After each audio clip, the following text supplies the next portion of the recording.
जी साढ़े फैसलाबाद का देख सकते जी बहुत सख्त हैगा वा। खैर बाकी के इलाकों में भी इस तरह ही सूरज बिल्कुल नहीं निकल रहा। ये परिंदियां लिए काफ़ी परेशानी हो जाती है। ठंडियां हवावां चलदियां ने, खुड्डियां विच ठंडी छां ते ही बैठे रहना और उहदे विच खुराक जिहड़ी है वो भी बाज़ दफ़ा हज़म हुई, बाज़ दफ़ा पूरी तरह नहीं हुई तो दिहाड़ी लंघ जाती है। परिंदे जिहड़े आ डिस्टर्ब हो जाते हैं। पिछले दिनों दोस्तों ने देखा होना वा कि मैं अपने कुछ चूसियां इंजैक्शन भी लगाने पे नज़ले जुकाम की वजह तो एक बुखार भी हो गया सी। खैर अल्लाह खैर करे और रिकवर ने, बिल्कुल फिट ने। यह चीज़ां कुछ करनियां सीगियां, इहदे विच जॉब की वजह तो मैं लेट हो गया सीगा और अज वो चीज़ां दोबारा कर रहे हैं। रूटीन वर्किंग आ सर्द मौसम की मेरी। मैं क्या अज दोस्तों के नाल भी शेयर करते हैं, छुट्टी है, इतवार का दिन है तो चलते हैं जी।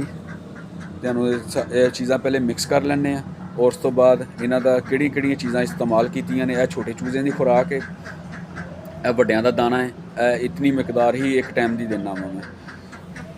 अस्सलाम वालेकुम वरहमतुल्लाहि वबरकातुहू। उम्मीद है सब दोस्त बुजुर्ग भाई खरीत नाल होणगे और अल्लाह पाक दे हजूर दुआ है कि मालक सब नूं अपने हिफ्ज़ो अमान च रखे। तो दोस्तों इन्हों जल्दी दे नाल मिक्स कर लैंदे क्योंकि अज थोड़ा जिहा रूटीन तो भी लेट हो गए हैं। तो फिर चीज़ां किहड़ियां ने और किस तरह इस्तेमाल करनी है, की कीता वा, सारी चीज़ां तुहाडे नाल शेयर करदा। पहले इन्हों मैं मिक्स कर लवां। बिस्मिल्लाह।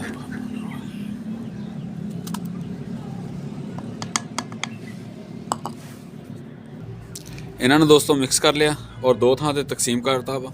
हुण छोटे चूचियां की बारी है जी। इन्हां दे भी कैप्सूल मैं विच रला के मिक्स कर देवां, फिर अगे मजीद गलबात करते हैं जी। सब तो पहले तो जी असीं छड्डांगे अपने छोटे चूचियां नूं जिहड़े कि कमरे के अलग हिस्से दे विच हुंदे ने। सही है जी। इन्होंने इन्हां दी खुराक और खुराक दे विच मच्छी वाले कैप्सूल मिक्स किए हैं, वो छड्ड दिते, पानी ताज़ा पाता जी। हुण ये जिहड़े ने जी इन्हां परिंदियां भी छड्ड लईए, इन्हों दाना इन्हां दी जगह ते करके तो फिर अगे तफसीलन गुफ्तगू होंदी है। बतकां नूं छड्डता जी तो वीडियो इत्थे प्ले करने का मकसद आ सका। सही है जी। यह मेहनत है इहो जी सर्दी विच भी इस तरह आंडे लैने, यह मेहनत है। आंडियां की पैदावार लैन लई जी परिंदियां नूं मुनासिब माहौल और गरमैश च रखना पैंदा। अच्छा दोस्तों हुण आने उस उन्हां चीज़ां नाल तो ये चीज़ां हैगियां गर्म मौसम के लिहाज नाल बेहतरीन है। तो की कहंदे इहनूं मिक्सचर तैयार किया सी जी अदरक का, लहसन का ते हरी मिर्च का, जिहड़ा कि मैं दाने दे नाल मिक्स कर दिता वा।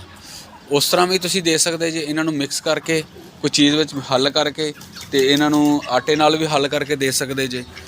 ये चीज़ां जिहड़ियां एंटीबायोटिक भी है ने, गर्म भी ने। मस्ती च आ भई अज तो चिंटू साडा हैं सही हो गया फिट है, खुश कीता जी। पिछली बारी थोड़ा जिहा लेट हो गया, इस गल्लों आज छोटे चूचियां नूं मैनूं इंजैक्शन लगाने पै गए क्योंकि जॉब तो लेट हो जाता वा। तो यह जिहड़ियां चीज़ां ने ये मैं करदा ही रहना रूटीन दे नाल। उहदे नाल परिंदे माशाअल्लाह सारे फिट रहिंदे ने। हुण जी अगला चीज़ जिहड़ी है इहदे विच तुहाडे नाल दो चीज़ां शेयर करनियां ने। यह हैगा रात दा फार्मूला। सही है जी। ये अमलन अज नहीं मैं, क्योंकि अगर मैं हुण तैयार करदा तो इस टाइम तकरीबन 10:30 होंदे ने। परिंदे मैनूं छड्डण च होर लेट हो जाना सी। समान मेरा थोड़ा जिहा है परचेज करने वाला, विचों कुछ चीज़ां मेरियां खत्म हुईयां ने जिन्हां च सुंड ते लौंग मेरे खत्म होए ने।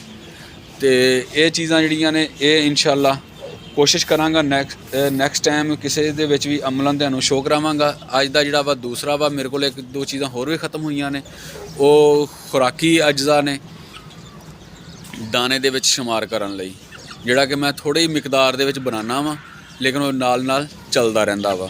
अच्छा जी दूसरा जिहड़ा वा दोस्तों सौंफ है, खाने वाला छोटा चम्मच जिहड़ा वा वो एक ले लेना वा। उस तो बाद अजवाइन है, ये भी इस तरह ही एक चम्मच है।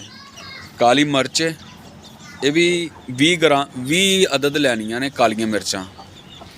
लौंग 5 पीस, सुंड ले लैनी है, लैके ग्राइंड कर लैनी है, पीस लैनी है। तो वह ही तुहानूं 1 चम्मच 1 तो 1.5 चम्मच जिहड़ियां कि चीज़ां गर्म ने, वाईबादी तो भी कवर करदियां, जहरबाद, वाईबादी, पोट जाम इस तरह के।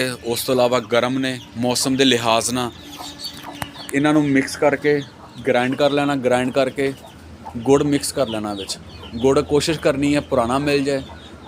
ਪਿਛਲੀ ਵਾਰੀ ਮੈਂ ਇੱਕ ਚੀਜ਼ ਤਿਆਰ ਕੀਤੀ ਸੀ, ਉਹਦੇ ਵਿੱਚ ਮੈਨੂੰ ਪੁਰਾਣਾ ਨਹੀਂ ਮਿਲ ਸਕਿਆ ਟਾਈਮ ਦੀ ਕਿੱਲਤ ਦੀ ਵਜ੍ਹਾ ਤੋਂ, ਕਿਉਂਕਿ ਪੰਸਾਰੀਆਂ ਕੋਲੋਂ ਮਿਲਣਾ ਵਾ,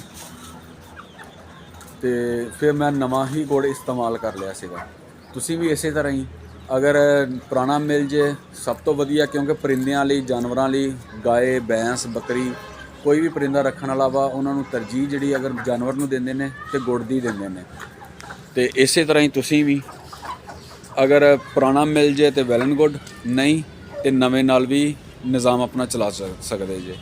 ਮੌਸਮ ਦੀ ਸ਼ਿੱਦਤ ਤੋਂ ਪਰਿੰਦੇ ਜਿਹੜੇ ਆ ਬਿਹਤਰੀਨ ਹੈਪੀ ਰਹਿੰਦੇ ਨੇ, ਔਰ ਇਹਨਾਂ ਦੇ ਮਸਲੇ ਮਸਾਇਲ, ਦਵਾਈਆਂ ਦੇ ਅਖਰਾਜਾਤ ਤੁਹਾਡੇ ਕੰਟਰੋਲ ਰਹਿੰਦੇ ਨੇ। ਅਗਰ ਇਸ ਤਰ੍ਹਾਂ ਦੇ ਛੋਟੇ ਛੋਟੇ ਖੁਰਾਕੀ ਅਜਜ਼ਾ ਤੁਸੀਂ ਇਸਤੇਮਾਲ ਕਰਦੇ ਰਹੋ, ਪਰਿੰਦੇ ਤੁਹਾਡੇ ਫਿਟ ਰਹਿਣਗੇ ਔਰ ਮਸਲੇ ਮਸਾਇਲ ਨਹੀਂ ਆਉਣਗੇ। ਇਹ ਮਸਤੀਆਂ ਕਰ ਰਹੇ ਨੇ। ਠੀਕ ਹੈ ਦੋਸਤੋ, ਖਾਲਿਦ ਮਹਿਮੂਦ ਨੂੰ ਇਜਾਜ਼ਤ ਦਿਓ। ਮਿਲਦੇ ਹਾਂ ਕਿਸੇ ਨੈਕਸਟ ਵੀਡੀਓ ਦੇ ਵਿੱਚ ਕਿਸੇ ਨਏ ਮੌਜੂ 'ਤੇ। ਅੱਲਾ ਨਿਗਹਿਬਾਨ।